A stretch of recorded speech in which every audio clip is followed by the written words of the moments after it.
After fleeing from the right bank to the left bank, the Russian occupiers have faced a number of problems, the main one being the problem of supplying their units. About 40 battalion tactical groups of the Russian occupation troops are now concentrated on the southern bridgehead. It is an impressive number, but it is also of questionable quality, as almost all the units are understaffed. And the speech is not even in the questions of manning due to losses, but a critical lack of equipment. Running away from the right bank, Putin's troops abandoned a large amount of equipment there which they simply had no time to transport and evacuate to the left bank.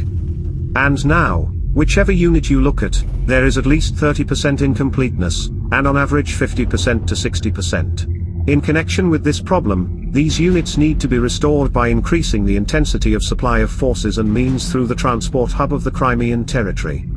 Except that the whole point is that all deliveries of logistical support from Russia to the south are now carried out by just one railroad line on the Crimean bridge, which is not fully operational in reverse mode. Today the problem of supply in this mode begins to manifest itself brighter and brighter. There is still a margin of safety in terms of reserves on the very logistical support of the Crimea, but it does not cover the needs. That is, the degradation of the supply system of advanced units on the left bank is now beginning to manifest itself, which manifested itself in July on the right bank and became a bold marker of their imminent flight, as the unsolvable problem expands. The only solution that the Russian occupiers see from the emerging situation is the establishment of railway supply lines from the east. But, as long as they do not occupy part of Donetsk, namely, Ugledar, Bakhmut, Avdiivka, the implementation of such a plan should not be thought about. To implement such a plan, the Russians can allocate 10 to 15 battalion tactical groups from those concentrated in the south, but here again there is a dilemma: they need to be completed. And this requires time. And while they wait, the APU begin to target the south, covering even locations in the northwest of Crimea.